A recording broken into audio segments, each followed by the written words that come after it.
Friends, आज हम इस वीडियो में क्या पढ़ने वाले हैं, how to answer WH questions. WH questions के आंसर्स कैसे देने हैं यह हमें पढ़ना है। कई बार हम एग्जाम में जाते हैं, वहां पे बहुत सारे क्वेश्चंस आते हैं और उनके आंसर्स हमें देने होते हैं और हमारी कई सारी गलतियां होती है। ऐसा क्यों होता है? क्योंकि हमें डब्ल्यूएच क्वेश्चन की रचना क्या है, उनके आंसर्स कैसे देने हैं, डब्ल्यूएच के मीनिंग्स क्या है, यही पता नहीं होता है। आज हम इस वीडियो में क्या पढ़ने वाले हैं? आज हम इस वीडियो में यही पढ़ने वाले हैं कि डब्ल्यूएच क्वेश्चंस के आंसर्स कैसे देने हैं, ताकि आप किसी भी एग्जाम में अच्छे मार्क्स प्राप्त कर सके।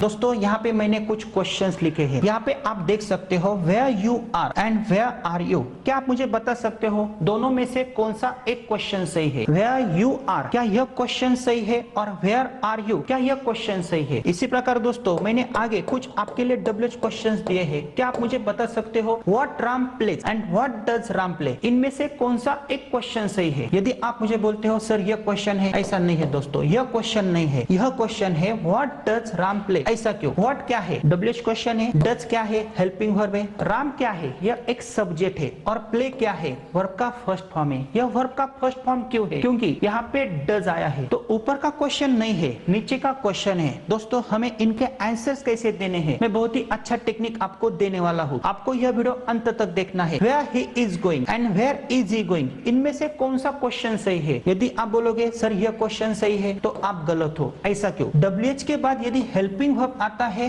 तो ही वो क्वेश्चन होता है, नहीं तो वो क्वेश्चन नहीं होता है। इसे कोई अपवाद है, हम आगे पढ़ने वाले हैं। तो यहाँ पे यह क्वेश्चन है। इसी प्रकार दोस्तों, यहाँ पे देखो हु इज प्लेइंग। क्या आप मुझे बता सकते हो इसकी रचना कैसे है? तो यहाँ पे यह क्वेश्चन सही है, लेकिन इसमें सब्जेक्ट नहीं है। ऐसा क्यों? यहाँ पे देखो हर एक क्वेश्चन में सब्जेक्ट है, लेकिन हु के क्वेश्चन में क्या नहीं है? सब्जेक्ट नहीं है। यहाँ पे देखो हु प्ले, ये कौन सा क्वेश्चन है? ये सिंपल प्रेजेंट टेंस का डब्ल्यूएच क्वेश्चन है, लेकिन यहाँ पे सब्जेक्ट भी नहीं है और हेल्पिंग वर्ब भी नहीं है। तो ऐसे भी क्वेश्चंस बन सकते हैं। इसी प्रकार दोस्तों, यदि आप बोलते हो डब्ल्यूएच के बाद यदि हेल्पिंग वर्ब आता है तो ही वो क्वेश्चन होता है, लेकिन कुछ डब्ल्यूएच वर्ड्स ऐसे होते हैं उनके आगे यदि आप नाम रखते हो तो ही वो क्वेश्चंस बन सकते हैं। इट मींस डब्ल्यूएच क्वेश्चंस बन सकते हैं। जैसे which mobile do you use. Which के बाद मोबाइल क्या है? हेल्पिंग वर्ब नहीं है, ये तो एक नाम है। लेकिन मैं ऐसा नहीं बोल सकता हूँ which do you use mobile, ऐसा मैं नहीं बोल सकता हूँ। तो इसकी रचना हमने कैसे की है? डब्ल्यूएच वर्ड के बाद मोबाइल क्या है? यह एक नाम है। देन आफ्टर हेल्पिंग वर्ब है, देन आफ्टर सब्जेक्ट है और वर्ब का प्रकार है। तो दोस्तों, यदि आपको यह समझ में आता है, ये तो हमने पहले पढ़ा है। तो डब्ल्यूएच की रचना कैसे होती है? डब्ल्यूएच के बाद यदि कोई हेल्पिंग वर्ब आता है,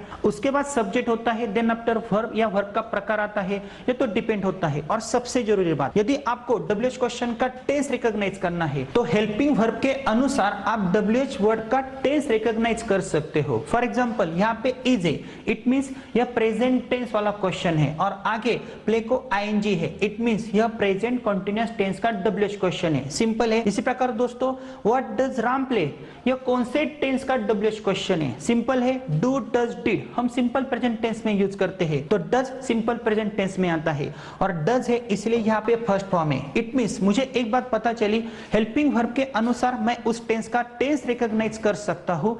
दोस्तों, मुझे क्या पढ़ना है? How to answer WH questions. तो आपको क्वेश्चंस की रचना कैसे होती है ये तो आपको पता चला, लेकिन यहाँ पे देखो कुछ मैंने आपके लिए फॉर्मेशन क्रिएट किए हैं। आप देख सकते हो वेयर इज राम। क्या आप मुझे बता सकते हो इसकी रचना कैसे है? वेयर क्या है? यह एक डब्ल्यूएच वर्ड है, इट मींस प्रश्नार्थक शब्द है। इज क्या है? सहायक क्रियापद है, इट मींस हेल्पिंग वर्ब है। राम क्या है? यह सब्जेक्ट है। तो क्या यह क्वेश्चन है? हाँ, यह क्वेश्चन है। यहाँ पे देखो हाउ आर यू, इसकी रचना आपको बतानी है। हाउ क्या है? यह डब्ल्यूएच वर्ड है, इट मींस प्रश्नार्थक शब्द है। आ क्या है? सहायक क्रियापद है, एंड यू क्या है? सब्जेक्ट है। दोस्तों, यहाँ पे आप देख सकते हो वेयर इज राम गोइंग, इसकी रचना कैसे की है? वेयर क्या है? डब्ल्यूएच वर्ड है। इज क्या है? सहायक क्रियापद है, इट मींस हेल्पिंग वर्ब है। राम क्या है? करता है, इट मींस सब्जेक्ट है। एंड गोइंग क्या है? यह क्रियापद का प्रकार है। इसी प्रकार दोस्तों, ऐसी रचना हमने की है। और आगे आप देख सकते हो where is Ram going with Shyam, इसकी रचना आप कैसे करोगे? हमने तो यहाँ तक पढ़ा है वेयर इज राम गोइंग, तो यह विथ श्याम है, यह अन्य शब्द है, ये आपको ध्यान में रखना है। तो दोस्तों, सबसे इंपॉर्टेंट थिंग क्या है? यदि मुझे क्वेश्चन की रचना कैसे होती है यह पता चलता है, तो मैं उनके आंसर्स भी तुरंत दे सकता हूँ। तो तो हमें किस लिए पढ़ रहे हैं, हमें आंसर्स देने हैं। तो यहाँ पे आप देख सकते हो मैंने यहाँ पे एक क्वेश्चन लिखा है वेयर इज राम। इसका आपको क्या करना है, आंसर देना है। आंसर कैसे दोगे, देखो ग्रामेटिकली करेक्ट आंसर्स यदि आपको देने हैं तो आप क्या करोगे, सबसे पहले आपको सब्जेक्ट को पकड़ना है। सब्जेक्ट कौन सा है, यह डब्ल्यूएच क्वेश्चन है, हेल्पिंग वर्ब में राम क्या है, यह सब्जेक्ट है। राम को नीचे लाओ, देन आफ्टर डब्ल्यूएच को छोड़ के बचा क्या, हेल्पिंग वर्ब। हेल्पिंग वर्ब कौन सा है, इज। देन आफ्टर इसको छोड़ के आपको आंसर देना है, लेकिन वह आंसर इसके अनुसार होना चाहिए। राम कहां पे है, यदि मुझे बोलना है राम स्कूल में है तो मैं आंसर ऐसा दे सकता हूं Ram is in the school. तो यह मेरी आंसर की रचना हुई है। प्रेजेंट टेंस में यह क्वेश्चन है और आंसर भी प्रेजेंट टेंस में ही है। नीचे का क्वेश्चन देखो, what are boys playing on the ground. आपको रचना करनी है। आप रचना कैसे करोगे, सिंपल है। सबसे पहले आपको क्या लेना है, सब्जेक्ट। सब्जेक्ट कहां पे है, सब्जेक्ट हेल्पिंग वर्ब के आगे है। तो बॉयज क्या है, यह सब्जेक्ट है। तो बॉयज को आपको यहाँ पे लिखना है, बी को कैपिटल लेना है। देन आफ्टर डब्ल्यूएच को छोड़ के बचा क्या, यह आर बचता है। Boys are playing on the ground, आपको एज इट इज लिखना है। Boys are playing on the ground, क्या खेल रहे हैं। यदि आपको बोलना है क्रिकेट खेल रहे तो आप कैसे बोलोगे, boys are playing cricket on the ground या boys are playing on the ground cricket. लेकिन यह कंस्ट्रक्शन सही नहीं लगता है। नेक्स्ट क्वेश्चन दोस्तों देखो, how can you speak English. आपको क्या करना है, सिर्फ आंसर का आपको फॉर्मेशन करना है। मैं आपको सिर्फ यह पढ़ा रहा हूं ग्रामेटिकली करेक्ट आंसर्स कैसे देने हैं। तो यहाँ पे सब्जेक्ट कौन सा है, सब्जेक्ट यू है। तो यू का आपको क्या करना है, या तो आई करना है नहीं तो वी करना है। यह तो हमने पढ़ा है, तो यू का आप वी करोगे। डब्ल्यूएच को छोड़ के यह क्या आपको यहाँ पे लेना है, we can speak English very well. तो यहाँ पे आप रचना ऐसी कर सकते हो, we can speak English. Then after आप क्या करोगे, इसके अनुसार आप यहाँ पे आंसर दोगे, we can speak English very well. तो दोस्तों आपको यह बात ध्यान में रखनी है। नेक्स्ट क्वेश्चन हम देखते हैं। आपको सिर्फ रचना करनी है, ग्रामेटिकली करेक्ट आंसर्स आपको कैसे देने हैं। When did you see a tiger, आपने बाघ कब देखा, इसकी रचना आपको करनी है। यदि मुझे बोलना है मैंने कल देखा, तो सबसे पहले मैं क्या करूंगा, यू के बदले में आई कंसीडर करूंगा, इसको छोड़ दो। डिड प्लस सी क्या होता है, सॉ।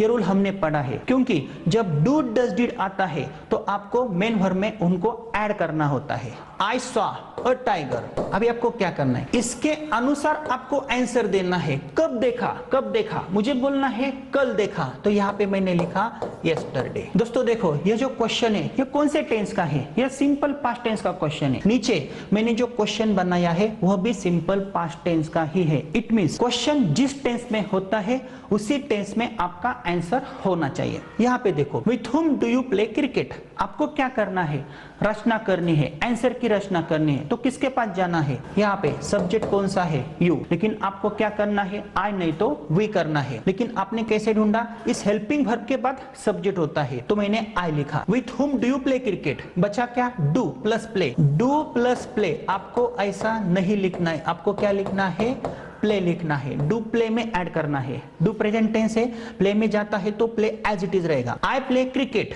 विथ हुम, किसके साथ, किसके साथ खेलते हो, तो आपको बोलना है with my friends. I play cricket with my friends. तो ये रचना ऐसी होती है। व्हाट डज महेश राइट, रचना कैसे करोगे, सब्जेक्ट कौन सा है, सबसे पहले मुझे बताओ। सब्जेक्ट है महेश, महेश को नीचे लाओ। व्हाट छोड़ के डज राइट में ऐड करो। महेश राइट्स इंग्लिश, आप ऐसा लिख सकते हो। तो इसका आंसर यदि आप ऐसा लिखोगे तो एग्जाम में आपके मार्क्स नहीं कटेंगे, क्योंकि क्वेश्चन भी प्रेजेंट टेंस में है और आंसर भी सिंपल प्रेजेंट टेंस में ही है। विच मोबाइल डू यू यूज, आपको क्या करना है, आंसर का फॉर्मेशन करना है। मैंने एक को सवाल किया है तो मैं यहाँ पे लिखूंगा आई। अभी आप क्या करोगे, विच को छोड़ के, मोबाइल को छोड़ के डू यूज में ऐड करोगे आई यूज। और आंसर आपको कैसा देना है, विच मोबाइल। अरे कौन सा मोबाइल आप यूज करते हो, नोकिया, सैमसंग, वीवो, जो कुछ भी है, तो आपको यहाँ पे लिखना है। इट मींस आपने क्या किया, जिस प्रकार का क्वेश्चन है उसी प्रकार का आपका आंसर होना चाहिए। यहाँ पे देखो, whose mobile does Jaya use. Jaya किसका मोबाइल यूज करती है, मुझे बोलना है मेरा करती है, उसके पिताजी का करती है। लेकिन आप आंसर की रचना कैसे करोगे, जया क्या है, सब्जेक्ट है, सब्जेक्ट को नीचे लाओ, जैसे आपने बोला जया। हुज मोबाइल को छोड़ दो, डज और यूज क्या होगा, uses. Jaya uses her father's mobile, तो यहाँ पे आंसर ऐसा आएगा। दोस्तों ये रचना सबसे इंपॉर्टेंट होती है। आपको एग्जाम में मार्क्स कम क्यों आते हैं, क्योंकि आपकी यहाँ पे गलती होती है। जया यूज यदि आप लिखते हो तो आपकी वो ग्रामेटिकल मिस्टेक होती है, यही बात आपको ध्यान में रखनी है। यहाँ पे देखो, how many flowers were there, question कौन से टेंस का है, सिंपल पास्ट टेंस का है। तो रचना कैसे करोगे, यहाँ पे देयर क्या है, यह सब्जेक्ट है, तो मैं इसको यहाँ पे लिखता हूँ there. Then after how many flowers को मैं छोड़ दूंगा। देखो यहाँ पे क्या है, वर क्या है, हेल्पिंग वर्ब है। देयर वर कितने फ्लावर्स है, कितने फ्लावर्स है, 100 फ्लावर। देयर वेर 100 फ्लावर्स, ऐसा आप बोल सकते हो। दोस्तों यहाँ पे देखो, with whom was Mohan going to market, इसकी रचना आपको करनी है। मैं कैसे करूंगा, सब्जेक्ट कौन सा है, मोहन, इसको छोड़ दो, मोहन को नीचे लाओ, यह मोहन है। Then after what, then after going to market with whom, with his friends, तो रचना ऐसे होती है। नेक्स्ट क्वेश्चन देखो, how much weight does it carry, हाँ ये इंपॉर्टेंट है। यहाँ पे सब्जेक्ट कौन सा है, सब्जेक्ट हेल्पिंग वर्ब के बाद है, तो इट क्या है, यह सब्जेक्ट है, इसको छोड़ दो। कितना वेट, ये तो हमें आंसर देना है, तो डज कैरी में जाएगा, क्या होगा, कैरीज, क्या होगा, carries. It carries 2 kg weight, ऐसा आप बोल सकते हो। लेकिन यह रचना सबसे इंपॉर्टेंट होती है, इट कैरीज 2 kg वेट। तो दोस्तों अभी आपको पता चला, जो हमें एग्जाम में मार्क्स कम आते हैं वो क्यों आते हैं, हम ऐसे कंस्ट्रक्शंस नहीं कर सकते हैं। लेकिन यह प्राइमरी WH वर्ड के कंस्ट्रक्शंस हम ज्यादातर ऐसा कर सकते हैं, और भी कंस्ट्रक्शंस थोड़े से अलग बनते हैं, यह एक बेसिक फॉर्मेशन हो सकता है। Next question, what would you like to do, आप क्या करना पसंद करोगे, लेकिन मुझे रचना करनी है, तो मैं क्या करूंगा, सब्जेक्ट कौन सा है, यू, यू का या तो मैं आई करूंगा नहीं तो वी करूंगा। व्हाट को छोड़ दो, वुड को नीचे लाओ, we would like to do nothing, we would like to do nothing। तो आपको पता चला मैंने कुछ नहीं किया, मैंने पहले WH क्वेश्चन की रचना कैसे होती है ये मैंने पता कर लिया। देन आफ्टर यदि मुझे आंसर देना है, अलग अलग टेक्निक्स के साथ मैं आंसर्स कैसे दे सकता हूँ, यही मैंने आपको पढ़ाया है। ऐसे कई सारे क्वेश्चंस की आप एक लिस्ट करो, कई सारे आंसर्स आप नहीं भी बना सकते हो, लेकिन यह बेसिक कंस्ट्रक्शन हो सकता है। टेक्निक यदि आपको अच्छा लगा तो आप इस वीडियो को लाइक कर सकते हो। इसी प्रकार दोस्तों 60 to 90 डेज का स्पोकन इंग्लिश कोर्स यदि आपको हमारे ऐप वर्जन से कंप्लीट करना है अलोंग विथ 4 बुक्स, तो आप आज ही हमारा you can speak it app install कर सकते हो। और यदि आपको A to Z grammar with writing skill का भी कोर्स हमारे ऐप से sequence wise and day wise देखना है, तो भी आप उस कोर्स को बहुत ही कम कीमत में परचेस कर सकते हो। आगे भी हम ऐसे कई सारे टेक्निक्स देखने वाले हैं। मेरी आपसे विनती है, आपको इस सीरीज में बने रहना है, हमारे चैनल को सब्सक्राइब करना है, तथा day wise and sequence wise ही हमारा हर कोई शेड्यूल आपको देखना है।